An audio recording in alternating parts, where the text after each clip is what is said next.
प्रिय आत्मन, इस स्पिरिचुअल यात्रा में, आध्यात्मिक यात्रा में चलने वाले मेरे साथी काफ़ी दिन बाद फिर मिल रहे हैं। आज हम टॉपिक के कुछ चर्चा करने चाह रहे हैं। वही जय कृष्णमूर्ति जी का जो बुक हम बीच में छोड़ दिए थे, फर्स्ट एंड लास्ट फ्रीडम, जय कृष्णमूर्ति जी के द्वारा लिखा और अल्डोस हॉक्सले के द्वारा उसको संकलन किया गया था।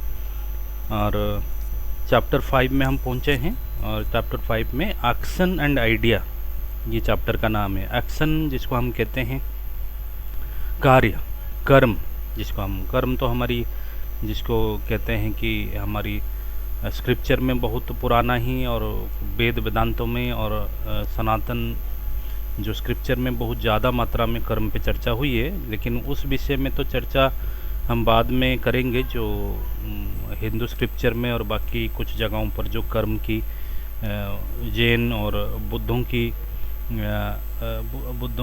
बुद्ध धर्म में जो दिया गया है उसमें थोड़ा थोड़ा, और रामकृष्ण परमहंस जी का जो बताया गया जो कर्म की सिद्धांत, वो थोड़ा वो भी वेदांतिक है, उसके विषय में हम बाद में बात करेंगे।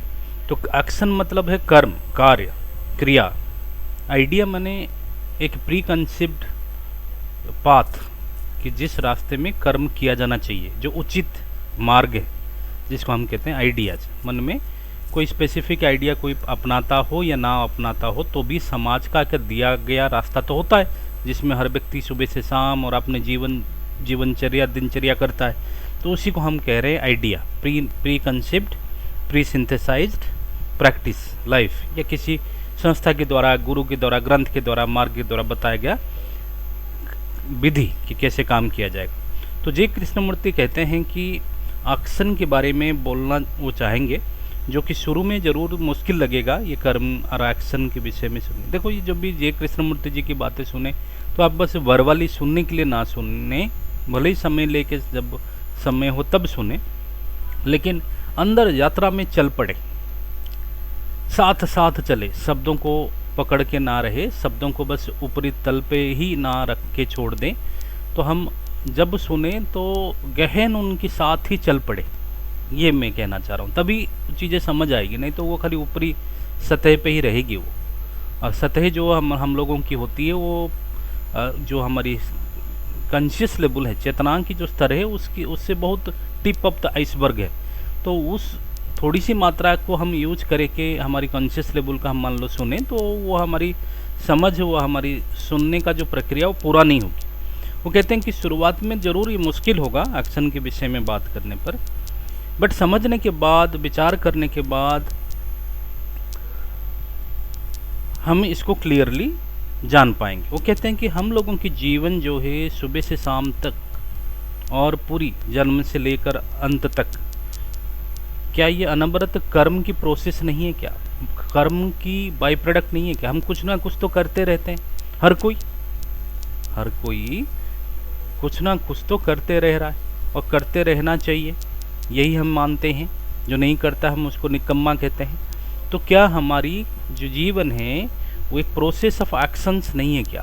वो कह रहे हैं हम में से ज़्यादातर एक अनवरत एक्शन में हैं, जो कि अनरिलेटेड, और हमारी जो एक्शन वो कह रहे हैं क्या अनरिलेटेड डिसजॉइंटेड एक्शन, माने फ्रैक्शन है, टुकड़े टुकड़े में हमारी एक्शन है, वो कंप्लीट नहीं है, वो पूर्णांग नहीं है। पूर्णांग एक्शन तो जैसे नहीं करें, लेकिन पूर्णांग का एक टुकड़ा भी करें, लेकिन उस पूर्णांग का कोई समझ होना चाहिए। मतलब है कि हम किसी कंप्लीट पार्ट का ही करें, लेकिन हर किसी का टुकड़े टुकड़े करके हम जोड़ रखा है। तो जिस कारण से हमारी लाइफ जो है इतना फ्रस्ट्रेटेड हो गई है और डिसइंटीग्रेशन हो गई है सोसाइटी में, और हमारी जीवन में इतना फ्रस्ट्रेशन, समस्या जो कि हम सब अनुभव करते हैं। हमारी थिंकिंग ही एक्शन है। वो कहते हैं कि जो बाहर हम करते हैं ना, जैसे कोई चीज़ हम कर रहे हैं, प्रैक्टिकली कर रहे हैं, फिजिकली कर रहे हैं कोई चीज़ को, लेकिन उससे पहले मन में ही पहले विचार आती है। इसलिए वो कह रहे हैं कि हमारी जो मन में विचार आ रहा है वही एक्चुअल कर्म है। बाद में वो उनमें से कुछ काम हम कर पाते हैं, बाहर से कुछ काम नहीं कर पाते, लेकिन कोई भी काम हम जब करते हैं उससे पहले मन में उसकी विचार आते हैं। तो मन में विचार आता है उस इसलिए कहते हैं कि थिंकिंग ही कर्म है, थिंकिंग मात्र ही कर्म है। जैसे कोई भी ऐसे जो सिटी प्लानिंग हो, बिल्डिंग प्लानिंग हो, कुछ भी हो, तो पहले उसकी मैप बनती है, आर्किटेक्चरल प्लान बनती है, तो विचार होती है। तो विचारों की लेवल पे पहले कर्म होती है, तब जाके फिजिकली वो मकान दिखती है। पहले मकान का मैप बनती है, पास चीज़ें होती है, उसकी सारा कैलकुलेशन होती है, तब जाके फिजिकली वो कई बार दिखे ना दिखे, लेकिन कर्म जो विचारों की तल पर हो गई वो एक्चुअल कर्म हो गई। तो इसलिए कर्म हमेशा विचारों की तल। लेकिन हम ज़्यादातर बाहर से दिखने वाली चीज़ों को ही देख पाते हैं, मन में इंसान का क्या चल रहा है हमें जानते हैं, हम अपने मन का ही पता नहीं। तो इसलिए मन में जो चल रहा है किसी की भी मन में, तो वो हमें पता नहीं है। तो इसलिए ज़्यादातर हम बाहर से जो दिख रही हैं उसी को क्लाइम कर लेते हैं, उसी को पकड़ लेते हैं कि यही पूरा कर्म है। इसीलिए कई बार क्या होता है, व्यक्ति अच्छा सोचकर भी हमारे साथ करता है, लेकिन हमें उसकी बाहरी चीज़ को देखकर लगेगा कि वो हमारे साथ बुरा कर रहा है, क्योंकि हमें अंदर तो उसका पता ही नहीं, हम अंदर वो क्या सोच कर रहा है। तो इसीलिए वो कहते हैं, जय कृष्णमूर्ति जी के कहना है कि हमें वो थिंकिंग प्रोसेस को समझकर बाहर की प्रोसेस को जब हम उसके साथ जोड़ेंगे, तब जाके पूरा एक्शन हमें समझ आएगी। Our action is a series, is in a series. हमारी एक्शन जो है वो एक के बाद एक चलती रहती है, हम चुप ही नहीं बैठ सकते, एक के बाद एक हमारी एक्शन चलती रहती है। We act according to our level of consciousness. Consciousness का मतलब है हमारी चेतना की जो स्तर है। देखो सर, हर व्यक्ति का चेतना की तरह समझ जो वो अलग अलग है, अलग अलग चेतना के स्तर पे वो स्टैंड करता है हर एक व्यक्ति। तो इसीलिए अच्छा बन के भी जो कोई कर्म करे, बुरा बन जो भी कर्म वो उसके करना चाहे, वो अपने चेतना की स्तर के हिसाब से कर पाएगा। मेरे कहने का मतलब क्या है कि एक मान लो कोई व्यक्ति है, मान लो उसकी जो फील्ड में वो जॉब करता है उसका प्रभाव है, तो वो मान लो माली है, तो वो अच्छा करना चाहे तो बहुत अच्छा बाग बना लेगा, क्योंकि उसकी चेतना किस तरह है कि वो प्रकृति का रखरखाव कर रहा है, पेड़ पौधे सब चीज़ों का सजावट करेगा, वो उसको जीवन की चरितार्थ मान लेगा, अच्छा कर लेगा। ऐसे ही कोई टीचर का रहेगा कि मैं बहुत अच्छा ज्ञान दे सकूं, ये सब कर सकूं सारे बच्चों को समान रूप से। तो ये चीज़ें मैं कह रहा हूँ कि चेतना की स्तर हर एक व्यक्ति का अलग अलग होता है, तो उसी हिसाब से उसके एक्शन तय होता है। और हमारी चेतना कैसे चलता है, हम बोलते हैं कि हर व्यक्ति जो चेतना की स्तर चाहे कुछ भी हो, कॉन्शियसनेस का लेवल चाहे कुछ भी हो, लेकिन एक्शन होता कैसे है ना। पहले हमारे पास कोई समस्या जिसके साथ हम इंट्रोड्यूस होते हैं, जगते ही हम इंट्रोड्यूस होते हैं, आज सोमवार है, मंगलवार है, क्या है कहाँ जाना है, किससे हमारी काम है, समझ रहे। तो हम उठते ही हमारे साथ चैलेंजेस आती हैं, जिस चैलेंजेस के साथ हम इंट्रोड्यूस होते हैं। तो वो चैलेंजेस के साथ जब इंट्रोड्यूस होते हैं, हम उसको एक्सपीरियंस करते हैं और उनको हम नेमिंग करते हैं, और उसके साथ जब हम जूझते हैं और वो सारी चीज़ों को हम रिकॉर्डिंग करते हैं, मेमोरी में रखते हैं। तो ये हमारी काम करने का तरीका है। ये आम कोई वेद शास्त्र का इसका दिमाग ज़्यादा खपाने की जरूरत नहीं, आम अपने जीवन में जान के देखें हम कैसे करते हैं। कोई समस्या आया, वो समस्या का हमारे लेबलिंग हो गई, नाम हो गए, हाँ इसके पास हमें जाना है, या ये सामान यहाँ से लाना है, या जो भी। फिर हमने वो काम किया, बुरा हुआ अच्छा हुआ, किसी को हॉस्पिटल लेके गए या जो भी, लेकिन वो हमारी मेमोरी में रहता है, रिकॉर्डिंग हो गया। हमारी चेतना का काम करता है जब कोई चैलेंज आती है, तब हम रेस्पॉन्स करते हैं, और हमारी रेस्पॉन्स उसके बाद नेमिंग होती है, और उसी को हम रिकॉर्ड कर लेते हैं। और हमारी जो भी एक्शन है वो हमारी पिछले की मेमोरीज की अकॉर्डिंग, मेमोरीज जो जिसको हम एक्सपीरियंस कहते हैं, तजुर्बा कहते हैं, वो तजुर्बा की अकॉर्डिंग हम रेस्पॉन्ड करते हैं। कोई भी चैलेंज आता है उसको रेस्पॉन्ड हर व्यक्ति कैसे करता है, उसके पास जितना एक्सपीरियंस है उसी हिसाब से तो करेगा। तो उसका मतलब एक्सपीरियंस क्या मतलब है, जो रिकॉर्डिंग पहले से जमा मेमोरीज में है, तो हमारी एक्शन उसी हिसाब से चलता है। विदाउट चैलेंज, मान लो कोई चैलेंज ना आए या उसको रेस्पॉन्स ना करे, जिसके पास कोई मेमोरीज ना हो या तजुर्बा ना हो, तो वो रेस्पॉन्स ना कर सके और नेमिंग भी ना करे और मेमोरी में जमा ना करे, तो उसका मतलब वो एक तरह की डेड है, इनर्ट है, कोमा में है, जिसको कहते हैं नो एक्शन। तो एक्शन के लिए हमारे पास हमेशा चैलेंजेस और पीछे स्टोर्ड मेमोरीज, फिर उसकी रेस्पॉन्स, और फिर न्यू रिकॉर्डिंग, नेमिंग और रिकॉर्डिंग, फिर न्यू मेमोरीज के रूप में जमा होना। ये हमारी एक्शन की तरीका। अब जब काम होता है तो काम की एंड रिजल्ट जब हम देखते हैं, क्योंकि कोई भी काम करते हैं उसके एंड रिजल्ट हमारी पास अनायास होता है कि ये काम के बाद हमें फल क्या मिलेगा या क्या रिजल्ट आना चाहिए। हमें व्यक्तिगत रूप में ना मिले, समाज संसार के लिए मिले, या व्यक्तिगत रूप में मिले तो मोक्ष मिल जाए, बड़ा अच्छा चीज़ें कुछ मिल जाए, मुक्ति मिल जाए, मोक्ष मिल जाए, या कोई स्कूल हम खोल दें, या सरोवर कर दें, सरोवर खोल दें जिससे काफ़ी जीव जंतुओं को सेवा हो, जो भी कोई ना कोई लक्ष्य तो है होता। तो जहाँ एंड रिजल्ट जुड़ा हुआ हो जाता है तो वहाँ कर्ता जो कर रहा है वो जुड़ जाता है, क्योंकि जो करता है जब तक एंड रिजल्ट नहीं है, वो अच्छा हो बुरा हो, एंड रिजल्ट की परिकल्पना नहीं है, सोच नहीं है, बिना एंड रिजल्ट का कोई काम हम हमारी लाइफ में नहीं देख रहे हैं। तो एंड रिजल्ट चाहे वो परमार्थिक हो, चाहे सामाजिक हो, चाहे कुछ भी हो, एंड रिजल्ट मान लो है तो फिर कर्तृत्व भाव जनरेट हो जाता है। जो कर रहा है वो एंड रिजल्ट उसी के बेस्ड है, उसी को मिलना है, उसी के साथ बंध गया। तो यानी कि कर्ता जो कर रहा है और उसको जो कर्म जो एक्शन किया और एंड रिजल्ट, जे कृष्णमूर्ति कहना है कि ये तीनों चीज़ें दिखता अलग अलग है लेकिन वो एक ही चीज़ का 3 डिवीजन मात्र है, 3 फेजेस ऑफ वन थिंग। एक चीज़ का 3 फेजेस, समझ में? एक जैसे बचपना, एक जवानी, एक बुढ़ापा, जैसे एक जीवन का ही 3 भाग होते हैं ना। तो वो यही कह रहे हैं कि जैसे एक्शन और जो एंड रिजल्ट से जैसे जुड़ गई तो उसमें कर्ता अपने आप जुड़ जाएगी, एक यूनिटरी प्रोसेस है। वो कह रहे हैं actor, action and and result is an unitary process और सिंगल यूनिट, और एक ही चक्र या एक का ही विस्तार रूप है, एक्सटेंशन है। एक्शन क्रिया किसी फल को लक्ष्य करके हो तो वो विल, अच्छा फल को मान लो लक्ष्य हो, चाहे मैंने बोला कि वो फल चाहे व्यक्तिगत हो ना हो, ज़्यादातर हमारी काम तो व्यक्तिगत ही होती है, लेकिन मान लो व्यक्तिगत भी ना हो, परिवार के लिए करे, हमारे देश के लिए करे, देश के लिए जान देते हैं वो भी है, या व्यक्तिगत हो भी मोक्ष पाने के लिए हो, ब्रह्म पाने के लिए, इस तरह की हो, कोई बात नहीं। लेकिन जब वो जुड़ जाती है, एंड रिजल्ट जुड़ती है, तब इच्छाएं जनरेट होती है, व्हील जनरेट होती है। जय कृष्णमूर्ति जी की कहना है डिजायर जनरेट होती है, डिजायर, व्हील, इच्छाएं, अभिलाषाएं वो जनरेट होती हैं। और and brings about wheel and actor, तो एंड रिजल्ट से ही एक्टर जनरेट हो गया और एक्टर का एक इच्छाएं जनरेट हो गया कि वो किस वजह से कर रहा है, इच्छाएं, डिजायर जनरेट हो गए।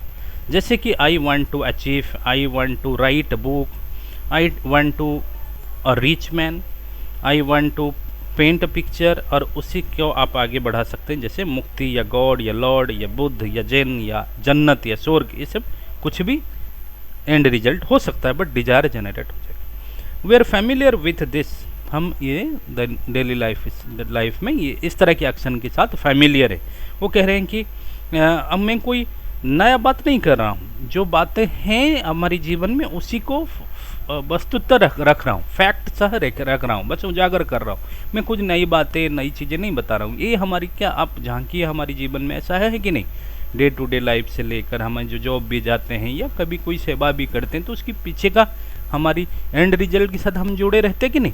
तो जब एंड रिजल्ट के साथ जुड़े रहते हैं, चाहे वो मोक्ष क्यों ना हो, चाहे स्वर्ग क्यों ना हो, चाहे समाज सेवा क्यों ना हो, चाहे पर्यावरण का, चाहे नदी को बचाना क्यों ना हो, तो जब एंड रिजल्ट के साथ हम जुड़ जाएंगे तो उसके साथ डिजायर जनरेट हुआ कि नहीं, क्यों हम जो कर रहे हैं वो सही हो, जो खराब कर उसको जो बिगाड़ने वाला वो हमारे दुश्मन होंगे, ये सब चीज़ें हो जाएगा। Actor, action and result is a surely process of becoming, बोले एक्टर, एक्शन एंड रिजल्ट एक बिकमिंग का प्रोसेस, मतलब एक जगह रहना नहीं है, ये चलना है। आज मैं गरीब हूँ, कल मेहनत करूँगा और अमीर बनूँगा। आज मैं जॉब में नहीं हूँ, मैं प्रिपरेशन करूँगा और जॉब के लिए, और फिर जाके जॉब कर पाऊँगा। या कमज़ोर हूँ, मैं ऐसे ऐसे प्रक्रियाओं में ध्यान दूंगा ताकि मैं बढ़िया फिट रह जाऊँगा। तो ये एक बिकमिंग का प्रोसेस है। हम काम करते हैं ताकि कुछ बन जाए। आज जहाँ हैं वो कर्म है या पीछे हैं, कम हैं या पीछे हैं, हम दूसरे से आगे हो जाएं। I am poor and I act with an end in view to become rich. I am ugly and I want to be beautiful. इसलिए हमारी जीवन अनवरत बिकमिंग है। हम एक अनवरत बिकमिंग है, कुछ ना कुछ बनते रहना। आज जहाँ है लखपति है तो 50 लाख हो जाए, 50 लखपति है तो 1.5 करोड़ 2 करोड़ हो जाए, बच्चे बढ़ जाए या और विदेश में या कहीं बढ़िया चीज। आज जिस स्थिति में है मेटेरियल भी, स्पिरिचुअली भी, हर तरह के हिसाब से हम आगे बढ़ जाएं, इसलिए कॉन्टिन्यूस बिकमिंग है कि नहीं। और ये अच्छी बात है, यही तो हमारी आम समाज में बात है, यही तो हमारी समाज की ये बात है कि आप क्या कर रहे हो और यहाँ है क्या क्या, कहाँ इन्वेस्ट कर लिया, कहाँ क्या ज़मीन ले लिया, किसका क्या बिजनेस बढ़ा दिया, एमएलए है तो वो एमपी बनने का कोशिश। कंटिन्यूस बिकमिंग ही तो चल रहा है सारे फील्ड में, अनवरत बिकमिंग है। और now this becoming become strife. लेकिन अब इतना कंपटीशन हो गई, जय कृष्णमूर्ति जी की कहना है कि ये कंटिन्यूस बिकमिंग, संसाधन कम है, लोग ज़्यादा हैं, ये कंटिन्यूस बिकमिंग अभी स्ट्राइफ हो गई है। स्ट्राइफ का मतलब है कि जैसे तैसे हमें बढ़ना है, चाहे पीछे दूसरा मर जाए, चाहे कोई कुछ भी हो जाए इस धरती का, हम कुछ ना कुछ बन जाए। हमारी अहंकार यहाँ तक आ गई है, तो it become a strife and competition, and that competition struggle becomes very painful. ये बहुत पीड़ादायक हो चुका है आज की डेट में। ये बिकमिंग बड़ा शांतिपूर्ण, बहुत आनंदपूर्ण नहीं रहा। अब खुशी देने वाला नहीं है। एक तो चेंज, कोई भी चेंज जो है वैसे ही पेनफुल है, बट आज इतना ज़्यादा कंपटीशन की वजह से ये आज के समय में हमारे जीवन में ये पीछे रह जाना, कि जो ग्लानि और आगे चले जाएं, फिर आगे चले जाते हैं तो अकेले पड़ जाते हैं, तो उस तरह की दुख, और लगता है कि इस हृदय की इनर कोर में किसी कोने में हम अकेले हैं। तो इस तरह की हमें लगता है कि हमें हाथ में कुछ नहीं लगा, तो इस तरह की पेनफुल लगता है। ये कि कांस्टेंट स्ट्रगल है कि नहीं, कुछ तो इस पेन को बोलता है अरे चलो ये तो बात, ये तो होता रहता है, सबके साथ होता है और इसको क्या सोचना है, वो करना है, आगे बढ़ना। मतलब we are generalising our disease. हमारे पेन को हम जनरलाइज कर देते हैं कि चलो ये तो आम रूल है, हम ऐसे ही जीना है, ऐसे ही स्ट्रेस, ऐसे ही डिप्रेशन, ऐसे ही अकेलापन, ऐसे ही फ्रस्ट्रेशन, यही जीवन का पार्ट है। हम कहते हैं ना संघर्ष ही जीवन का पार्ट है। तो इस तरह की संघर्ष, पेन और दर्द, दुख और इस तरह की अकेलापन और इस तरह की डिसजॉइंटेड लाइफ, फ्रस्ट्रेटेड लाइफ ही को हम जनरलाइज कर देते हैं। अब प्रश्न आता है कि क्या कोई एक्शन, क्या कोई कर्म है, हो सकता है कि इसमें बिकमिंग ना हो, हम जहाँ हैं वहीं रहे, हम बढ़े, माने हमारी कोई प्रोग्रेस, मतलब एक जगह से दूसरी जगह जाना ना हो, बिकमिंग ना हो, एक स्तर से दूसरे स्तर जाना ना हो, लेकिन एक्शन हो। ऐसा कभी हो सकता है क्या? ऐसा तो हम कहेंगे तो फिर तो वो डेड बॉडी हो गया, जो कोई कर्म नहीं करता, इस तरह के हो गया। नहीं, क्या वो कह रहे हैं, क्या कोई कर्म हो सकता है क्या कोई एक्शन है क्या? ध्यान से समझिए, is there any action when there is no becoming? क्या कोई काम बिना एंड रिजल्ट इन व्यू हो सकता है क्या? क्योंकि action with and result view creates actor and becoming, that is action without desire. उस एक्शन को हम कहते हैं action without desire. A state of experiencing without experiencer, जिसमें खाली एक्सपीरियंसिंग हो, मतलब अनुभव हो, अनुभव करता ना हो। जीवन मतलब मरा हुआ नहीं है, डेड नहीं है, अनुभव है, जीवन है, जीवंत है, और जिसको हम कहते हैं जीवन की पराकाष्ठा ही है, बट वो किसी अनुभवक, किसी एक व्यक्ति इंडिविजुअलिटी फीलिंग के बगैर। क्या ऐसा है, हो सकता है क्या? ये बात वो कह रहे हैं कि आपको फिलोसॉफिकल जरूर लग सकता है, लेकिन ये बहुत सिंपल है, ये बहुत सरल है। वो इसको आगे समझाते हैं, बोलते हैं कि जिस वक्त आप एक्सपीरियंस करते हैं, फर्स्ट हैंड किसी एक्सपीरियंस में आप एंटर करते हैं, उस समय बस इस बात को थोड़ा अंदर से समझिए। जब आपको बाई चांस किसी वजह से गुस्सा आया, जब गुस्सा, आप यहाँ इमेजिन करो जब आप गुस्सा हुई, या जब आप किसी वजह से बहुत कोई नज़ारा देखा, अचानक आप जा रहे थे ट्रेन में और साथ में कोई पहाड़ी, कोई झील देखा, बहुत ज़्यादा ब्यूटीफुल, अचानक देखा, जब जिस समय देखा उस पल आप क्या थे? आप व्यक्ति बन के देख रहे थे बस, या वो सुंदरता जो है वो आप खुद हो गए थे? या जिस वक्त आपको गुस्सा आ रहा है, किसी वजह से गुस्सा आया, बस गुस्सा आने का उस पर्टिकुलर सेकंड में आप ये सोचे थे कि आप कौन है, क्या है, किसने गुस्सा दिलाया, क्या गुस्सा आने का उस क्षण, उस फर्स्ट हैंड पहला सेकंड में क्या थे, एकदम आपको गुस्सा आ गया। जैसे ही आप वहां से निकले 2-3 सेकंड के अंदर आप वहां से गुस्सा में एंटर किए, फिर बैक मारे। जैसे ही बैक आए तभी आपके मन में आया कि ये गुस्सा इसने दिलाया, वो क्या, सारी चीज़ें आ गई, डुअलिटी आ गई। गुस्सा और आपको गुस्सा आया करके डुअलिटी आ गई, आप और गुस्सा अलग हो।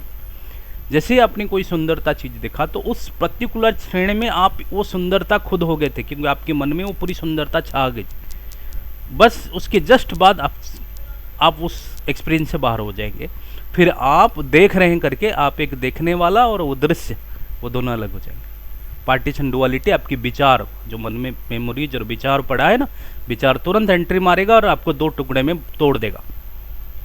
तो हमेशा जब आप फर्स्ट हैंड एक्सपीरियंस लेते हैं उस पर्टिकुलर क्षण में, आप अपने जीवन में देखिए, अपने इंसिडेंट्स में डेली में देखिए, जब भी आप कोई भी फर्स्ट हैंड इंसिडेंट्स में जाते हैं तब उसी क्षण, उसी समय, उसी सेकेंड आप डिवाइडेड नहीं होते हैं, आप कोई व्यक्ति नहीं होते, आप खाली वो एक्सपीरियंस होते हैं।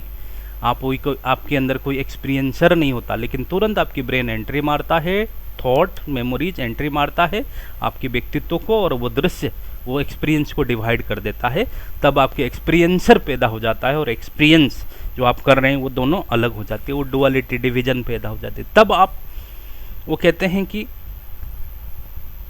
Now it becomes actor and action, तब वो डुअलिटी 2 पार्ट में डिवाइड हो गया। देन एंड कम्स, उसके बाद एंड आती है कि मेरे को गुस्सा क्यों आ गया और मैं इसको गुस्सा आना सही नहीं है, और इसको मैं दबाऊं, चपाऊं या भड़ कर जाऊं या थोड़ी देर गहरी सांस लूं, और ऐसे किसी योगा गुरु ने बोला था, या ऐसे जो भी है, या मैं उसको छोड़ूंगा नहीं, इस पर मुकदमा करूंगा, या जो भी चीज़ें उसके बाद आ गया। तो actor and action duo, then and comes to get read और सप्रेस और अवॉइड टू एंगर। हम इस चीज़ में रिपीटेडली होते हैं, क्योंकि हमें जो फर्स्ट हैंड एक्सपीरियंस है उसमें ज़्यादा देर तक रहते नहीं है। जहाँ एक्सपीरियंसर नहीं है उसमें हम ज़्यादा देर कर, उसकी पूरी अमूल चूल, उसकी पूरी डिटेल्स, उसकी पूरी टिटबिट, उसकी पूरी गहनता में हम उसमें नहीं रहते। कोई सुंदरता देखते हैं तब भी हम उसकी पूरी डिटेल में कोई सुंदरता बनकर ज़्यादा समय के लिए नहीं रह पाते, क्योंकि वो हमारी चैटरिंग माइंड जो थॉट है वो एंट्री करके डुअलिटी पैदा कर देता है। फिर डुअलिटी पैदा करने के बाद हम उससे कटअप हो जाते हैं। तो कटअप होने के बाद वो चीज़ें हो गई, हम उसको या तो अवॉइड करेंगे या उसका फ़ोटो लेंगे, सेल्फी, जो भी वो चीज़ें हो जाती है। हम हमेशा फर्स्ट हैंड एक्सपीरियंस में जाते ही बाहर आ जाते हैं, उसी चीज़ को पूरा एक्सपीरियंस किए बगैर एक नाम दे देते हैं, रिकॉर्ड करते हैं। आजकल तो रिकॉर्ड मोबाइल से भी करते हैं, दिमाग से भी करते हैं, इसीलिए वो कंटिन्यू करता रहता है, वो समस्याएं कंटिन्यू करते रहते हैं। हम एक्शन की फंडामेंटल्स को समझेंगे तो इसकी सुपरफिशियलिटी भी समझ आ जाएगी। क्या एक्शन किसी आइडिया के मुताबिक हुआ या विपरीत हुआ? कोई काम हम करते हैं तो हमारी मन में क्या ये सोच होती है कि हमारी जो काम है वो सही किया, किसी हमारी मन में जो सोच है कि ऐसा होना सही है या गलत हुआ। हम किसी से कंपेयर करते रहते हैं क्या काम करते समय, किसी हमारी कोई बात बोल दिए कि फिर हमें हुआ कि हमें ऐसे नहीं बोलना चाहिए या हमें ऐसे बोला। कोई आइडियाज काम से पहले, अच्छा जो आइडियाज हमारे पास है वो प्री कंसेप्ट पहले से ही है, या काम करने के बाद जो टसल से सब चीज़ें पैदा होता है, एक्सपीरियंस पैदा होता है, उससे जनरेट होती है। डज एक्शन क्रिएट एक्टर और actor comes first? Action create actors मतलब क्या हम पहले से एक्टर, मतलब पहले से हम जानबूझ के कोई चीज़ कर रहे हैं, या करने के बाद जो फल आती है उससे फिर एक्टर जनरेट होती है? कभी कभी कर्म से, कन्फ्लिक्ट से, या आइडिया की कंपैरिजन से फिर एक्टर पैदा होता है, लेकिन ज़्यादातर तो एक्टर पहले तो एक्सपीरियंस हुआ, फिर डिवीजन हो गई, एक्टर जनरेट होगा। पहले तो कई बार हम सोच समझ कर ही करते हैं कि हम ये काम करें ताकि हमें ये फल मिलेगा, तो वहाँ पर करता पहले से, जो करने वाला वो पहले से डिसाइडेड है। जब आइडिया पहले आता है, उत्पन्न होता है, तब action is only merely comes to that idea. ये आइडिया की पार्ट का जो चीज़ें हैं ये बड़ा ना हो जाए, इसको हम बाद में सेकंड पार्ट में ले लेते हैं, क्योंकि बड़ा हो जाएगी कहीं। आप सबको बहुत बहुत धन्यवाद। ओम शांति शांति।